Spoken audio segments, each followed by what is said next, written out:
उधर कोलकाता में rape murder case में धरना पॉलिटिक्स बदस्तूर जारी है। ममता बनर्जी के इस्तीफे की मांग करते हुए बीजेपी धर्मतला में धरना प्रदर्शन कर रही है, तो कांग्रेस कॉलेज स्क्वायर से श्याम बाजार तक प्रोटेस्ट मार्च निकाल रही है। आपको बता दें, इससे पहले कल बीजेपी ने 12 घंटे के बंद का आह्वान किया था और उसके बाद आज ये धरना प्रदर्शन है। सबूतों से छेड़छाड़ और आरोपियों को बचाने का आरोपों का सामना कर रही है ममता बनर्जी। वो भी कह रही हैं कि भाई मैं भी प्रोटेस्ट करूंगी। 30-31 अगस्त को बड़े प्रोटेस्ट का ऐलान कर चुकी हैं। इसी बीच पूरी साजिश पर बहुत बड़ा खुलासा हुआ है, जिससे पूरा बंगाल ही नहीं पूरा देश हिल गया है। ममता बनर्जी की सरकार में अफसरों ने रेप मर्डर पर कैसे कैसे लीपापोती की। सुप्रीम कोर्ट भी कोलकाता पुलिस और बंगाल सरकार पर इससे पहले उनकी जांच के तौर तरीकों को लेकर शक-शुबा जता चुका है, कड़ी टिप्पणियां कर चुका है। सीबीआई से इन्वेस्टिगेट करने को कह चुका है, कहीं 2 पन्ने एक्स्ट्रा जोड़े तो नहीं। लेकिन अब जो एक नया सबूत सामने आया है वो आपको चौंका देगा, हैरत में डाल देगा। दरअसल ये 90 सेकंड के 2 ऑडियो कॉल की रिकॉर्डिंग है। ये कॉल आरजीकर मेडिकल कॉलेज के असिस्टेंट सुपरिटेंडेंट ने डॉक्टर बिटिया के माता पिता को किए थे। पोस्टमार्टम रिपोर्ट में खुलासा हो चुका है कि डॉक्टर बिटिया की मौत सुबह 3 से 4 के बीच हुई थी, लेकिन अस्पताल के असिस्टेंट सुपरिटेंडेंट ने उनके माता पिता को पहला कॉल 10:53 पर किया। इतना वक्त क्यों लगा? माता पिता से झूठ बोला गया, आपकी बेटी की तबीयत खराब है। पहली कॉल में तबीयत खराब है, पहली कॉल 10 बजे कर रहे हैं आप, इतनी लेट। थोड़ी देर बाद दूसरी कॉल जाती है, इस कॉल में एक और सफेद झूठ बोला जाता है, आपकी बेटी ने सुसाइड कर लिया। पहले तबीयत खराब है, फिर सुसाइड कर लिया अगली कॉल में। अब सवाल यह है कि आखिर किसे बचाने के लिए ममता बनर्जी का प्रशासन झूठ पर झूठ बोले जा रहा था, जबकि बच्ची दम तोड़ चुकी थी और उसको देखकर ही समझ में आ रहा था कि उसके साथ सब कुछ ठीक नहीं रहा था।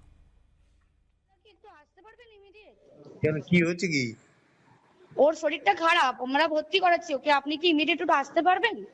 কি হয়েছে কি সেটা বলবেন তো? সেটা তো ডাক্তাররা বলবে আপনারা এলে। আমরা আমরা আপনার নাম্বারটা জোগাড় করলাম, করে জানালাম যে বাড়ির লোক হিসেবে আপনারা একটু তাড়াতাড়ি আসুন। কি হয়েছে সেটা বলো না তুমি। পেশেন্ট শরীরটা খারাপ, ভর্তি হয়েছে হসপিটালে, বাকিটা আপনারা এলে ডাক্তার বলবে। ওর কি জ্বর হয়েছে? আপনারা একটু আসুন, জলদি চলে আসুন, যত তাড়াতাড়ি পারবেন। কেন খুব অবস্থা খারাপ? খুব অবস্থা খারাপ, হ্যাঁ খুব অবস্থা খারাপ, একটু তাড়াতাড়ি চলে আসুন। ওর একটু শরীরটা খারাপ হয়েছে, আপনারা কি একটু আসতে পারবেন ইমিডিয়েট? ওনার অবস্থা খুবই খারাপ, আপনি যতটা তাড়াতাড়ি পারবেন চলে আসুন। কি হয়েছে না সেটা বলো না। ওটা তো ডাক্তার বলবে, আপনি একটু তাড়াতাড়ি চলে আসুন এখানে। আপনি কে বলছেন বলুন তো? আমি অ্যাসিস্ট্যান্ট সুপার বলছি, আমি ডাক্তার বলছি না। এসে যোগাযোগ করুন। ও কি হয়েছিল কি? ও তো ডিউটিতে ছিল। আপনারা জলদি চলে আসুন, যতটা তাড়াতাড়ি পারবেন। উনি সুসাইড করেছেন হয়তো, বা কিছু মারা গেছেন। পুলিশ রয়েছে, আমরা হসপিটালে সবার সামনেই রয়েছি, ফোন করছি। আপনারা बीजेपी नेता दिलीप घोष ने कहा कि जो ऑडियो कॉल सामने आया है वो सबूत है कि सब कुछ मुख्यमंत्री ममता बनर्जी और उनके करीबियों की देखरेख में हुआ है। अदालत को इस पर संज्ञान लेना चाहिए। दिलीप घोष से बात की हमारे संवाददाता ने। देखा गया है कि एक ये ऑडियो क्लिपिंग वायरल हुआ है, तो इसके बारे में क्या कहना चाहेंगे? कहीं ना कहीं क्या अस्पताल छुपाना चाहता था कुछ? देखिए, इसके पहले भी कई ऑडियो क्लिपिंग, वॉइस कॉल आया है। वहाँ की घटना को लेकर आपस में डॉक्टर्स बात करते हुए क्या हुआ, कौन दोषी है, लेकिन किसका है नहीं मालूम है, वो वायरल हुआ है। लेकिन ये जो घटना है, डिप्टी सुपर ने फैमिली को बताया था, उन लोगों ने स्वीकार किया था कि हमें ऐसा खबर दिया गया कि सुसाइड किया है।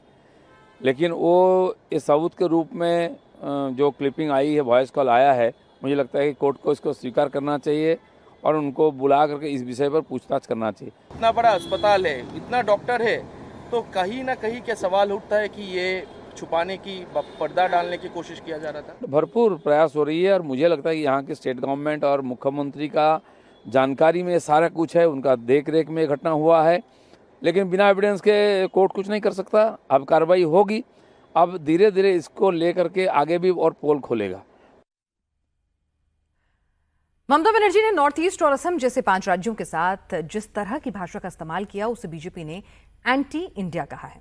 बीजेपी नेता सुकांतो मजूमदार का आरोप है कि ममता बनर्जी बांग्लादेश के जमात की भाषा बोल रही हैं और इससे पूरे बंगाल में आक्रोश बढ़ता जा रहा है। ममता बनर्जी अगर ये कह रही हैं, आप पर सीरियस एलिगेशन लगा रही हैं, क्या इसका मतलब आप निकाल रहे हैं? क्यों ऐसा कह रही हैं वो कि आप लोग पश्चिम बंगाल को जलाना चाहते हैं? देखिए, पश्चिम बंगाल की जनता ये जो आरजीकर की घटना घटी है इससे बहुत दुखित है और उसके बाद से जनता बीजेपी नहीं, बीजेपी को छोड़ के भी, BJP as chief political opposition party, BJP अपना काम कर रही है और करेगा भी, लेकिन आम जनता इस सरकार से इतना रूठ गई है, इतना ऊब गई है और इस घटना को केंद्र करके जो आउटबस्ट हुआ है, जो जनता की जो विरोध हर जगह में, वो कैंडल मार्च से लेकर जुलूस से लेकर एक के बाद स्टूडेंट्स लोग भी सड़क पर उतर गए हैं, इससे ममता बनर्जी बहुत भयभीत है और इसी के कारण ममता बनर्जी जब भयभीत हो गई, उनके मुंह से कल जो चीज़ें निकली है वो बहुत चिंताजनक बातें हैं। एक संविधान का, हमारे कॉन्स्टिट्यूशन का ओथ लेने वाली एक महिला मुख्यमंत्री अपने पद पर रहते हुए अगर ऐसी बात करती है कि हम नॉर्थ ईस्ट को टॉपल करेंगे, ये तो मैं समझता हूँ कि ऐसी भाषा है जो भाषा कुछ दिन पहले बांग्लादेश में जमात के लोग यानी एंटी इंडिया वाले लोग वो बोल रहे थे। आज ये शर्म की बात है हमारे लिए भी कि पश्चिम बंगाल की मुख्यमंत्री की, आदरणीय मुख्यमंत्री जी की भाषा बानी जमात के साथ मैच कर रही है, सेम पिच पे एक साथ चल रही है और ये सब बातें पाकिस्तान भी कहती है। ये बहुत चिंताजनक बात है, इसलिए मैंने गृह मंत्री जी को लेटर लिखा। आपने जो चिट्ठी लिखी है गृह मंत्रालय को, उसमें क्या मांग आपकी तरफ से की गई है? ममता बनर्जी के खिलाफ क्या एक्शन आप लोग मांग रहे हैं? देखिए, इंटरवेंशन होना चाहिए और मैं तो लीगल कंसल्टेशन भी ले रहा हूँ। अगर मेरे लॉयर्स, मेरे एडवोकेट जो हैं उनसे मैं कंसल्ट कर रहा हूँ। अगर इसमें अगर हम जा सकते हैं तो हम कोर्ट भी जाएंगे, हम PIL करेंगे और ममता बनर्जी की कॉन्स्टेंट करने के लिए या विड्रॉ करने के लिए उनको बाध्य करेंगे। वो जब सीधे सीधे ये कह रही हैं और प्रधानमंत्री का नाम लेकर कल उन्होंने मंच से कहा था कि अगर आप पश्चिम बंगाल जलाएंगे, उनका मतलब था उस घटना से जो छात्रों का प्रोटेस्ट हुआ, TMC हो, ममता बनर्जी हो, सब कह रहे हैं कि वो छात्र नहीं थे, वो बीजेपी के बुलाए हुए लोग थे। एक ऐसी कॉल पर लोग बुलाए गए थे जिससे पश्चिम बंगाल को अस्थिर किया जाए। पत्थरबाजी की गई हमारे पुलिस वालों पर। देखिए, पुलिस ने पहले लाठियाँ भाजी, स्टूडेंट्स के ऊपर वाटर कैनन चलाए, आंसू गैस के गोले दागे गए। ये क्या ममता बनर्जी को नहीं दिखती? और बीजेपी को क्या ज़रूरत है कि स्टूडेंट्स के पीछे छिप के हमला करने के लिए?